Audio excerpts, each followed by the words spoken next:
Hello there, fellow YouTube creators. Welcome back to our channel. Today we're going to show you a nifty trick to keep track of your content and get notified whenever someone shares it on YouTube.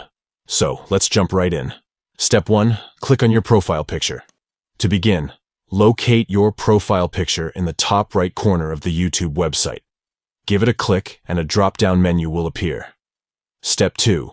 Select Settings. From the drop-down menu, select Settings to access your YouTube account settings. Step 3.